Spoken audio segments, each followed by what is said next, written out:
ఈ ప్రభుత్వం ఇప్పుడే మేము డిమాండ్ చేసినట్టు తెలంగాణ ప్రభుత్వం ఎంఓయూలు రద్దు చేసుకోవాలి, అదానితో 100 కోట్లు వెనక్కి ఇవ్వాలి. మీరే కదా అన్నారు రేవంత్ రెడ్డి గారు, అదాని ప్రధాని అని మీరే మాట్లాడినారు. నిన్నగాక మొన్న మహారాష్ట్రలో ఒక గజ దొంగ వస్తున్నాడు గుజరాత్ నుంచి. రేవంత్ రెడ్డి మాట, నా మాట కాదు. ఒక గజ దొంగ వచ్చి మీ ధారావిని ఎత్తుకపోతున్నాడు, మీ ధారావిలో 1,00,000 కోట్ల భూమిని ఎత్తుకపోతున్నాడు గజ దొంగ. నేనల్లా, రేవంత్ రెడ్డి అన్నాడు. మరి మహారాష్ట్రలో ఒక మాట, హైదరాబాద్లో ఇంకో మాట ఉంటుందా రేవంత్ రెడ్డి? మహారాష్ట్రలోనేమో గజ దొంగ అదాని, హైదరాబాద్కు రాగానే గజమాల వేసి స్వాగతం పలుకుతావా అదే గజ దొంగకు? ఇదేనా నీతి? అందుకే అడుగుతున్నాం రేవంత్ రెడ్డి, నువ్వు చెప్పాలా. ప్రధాని అదాని డబుల్ ఇంజన్ అన్నావు, మరి నీ డబుల్ స్టాండర్డ్కి ఇది నిదర్శనం కాదా? మరి ఈరోజు 10 ఏళ్ల పాటు బీఆర్ఎస్ పార్టీ కేసీఆర్ గారి నాయకత్వంలో కష్టపడి తెలంగాణ ప్రజలకు సంపద సృష్టిస్తే, ఆ సంపదని ఇవాళ కొంతమంది క్రోనీ క్యాపిటలిస్టులు ఎత్తుకపోయే ప్రయత్నం చేస్తుంటే, మరి మీ నాయకుడు ఆరోపణ చేస్తున్నట్టు, మీ నాయకుడు డిమాండ్ చేస్తున్నట్టు, రాహుల్ గాంధీ డిమాండ్ చేస్తున్నట్టు అదానిని అరెస్ట్ చేయాలన్నా వద్దా? రేవంత్ రెడ్డి సమాధానం చెప్పాలి. అదాని కంపెనీలపైన విచారణ చేయాలన్నా వద్దా? రేవంత్ రెడ్డి సమాధానం చెప్పాలి. రాహుల్ గాంధీ చెప్పినట్టు అదాని నీతిమంతుడా అవినీతిమంతుడా? రేవంత్ రెడ్డి సమాధానం చెప్పాలి. తెలంగాణ ప్రజల ముందుకొచ్చి ఏ కారణం చేత మీరు ఈ రకంగా వ్యవహారం చేస్తున్నారో తప్పకుండా సమాధానం చెప్పాలని మేము డిమాండ్ చేస్తా ఉన్నాం. అదే మాదిరిగా బీజేపీ వారిని కూడా కొన్ని సూటి ప్రశ్నలు అడుగుతున్నాం.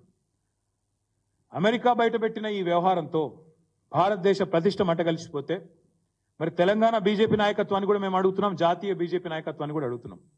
మరి మీరు చెప్పండి, మేము డిమాండ్ చేస్తున్నాం బీఆర్ఎస్ పార్టీగా అదానితో ఒప్పందాలు రద్దు చేయాలి తెలంగాణ కాంగ్రెస్ ప్రభుత్వాన్ని మేము డిమాండ్ చేస్తున్నాం.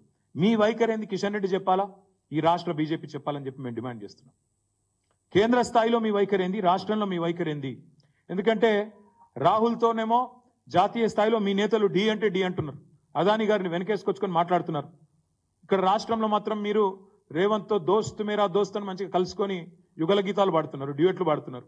అందుకే అడుగుతున్నాం, రేవంత్ రెడ్డి ఈ రాష్ట్రంలో చేస్తున్నది మీకు సమ్మతమేనా?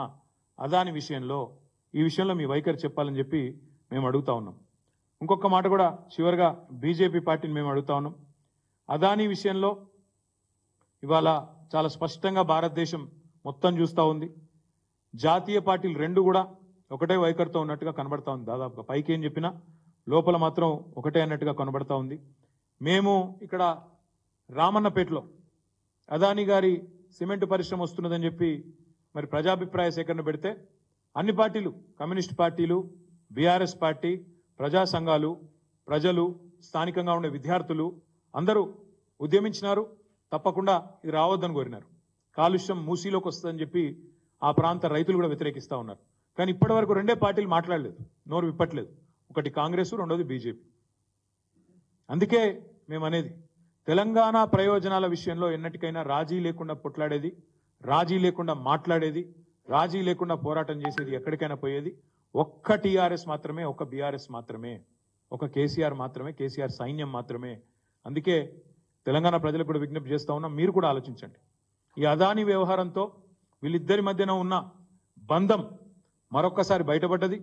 ఇవాళ నేను లేవనెత్తిన ప్రశ్నలకు రాహుల్ గాంధీ గారు, రేవంత్ రెడ్డి గారు, కిషన్ రెడ్డి గారు, జాతీయ స్థాయిలో బీజేపీ జాతీయ నాయకత్వం, మోదీ గారు, అమిత్ షా గారు కూడా తప్పకుండా సమాధానాలు చెప్పాలని దేశం మొత్తం ఎదురు చూస్తూ ఉంది. ఏం మాట్లాడతారు అని వారు చెప్తారని కూడా ఆశిస్తున్నాం. తప్పకుండా చెప్పాలని చెప్పి కూడా డిమాండ్ చేస్తూ ఈ వ్యవహారంలో తప్పకుండా మరి మీడియా తన పాత్ర తాను పోషిస్తూ ఉంది. మీకు అభినందనలు. తప్పకుండా మిమ్మల్ని కూడా నేను కోరుతా ఉన్నాను, ఈ వ్యవహారాన్ని మేము లేవనెత్తిన ప్రశ్నలని ముఖ్యమంత్రి గారిని, రాహుల్ గాంధీని దయచేసి అడగండి, ప్రశ్నలు అడగండి, వారి వైఖరి చెప్పమనండి. తెలంగాణలో తప్పు, తెలంగాణలో ఒప్పు, బయట తప్పెట్లయితుంది, తప్పకుండా అడగాలని చెప్పి కూడా కోరుతూ మీ అందరికీ కూడా ధన్యవాదాలు, నమస్కారం.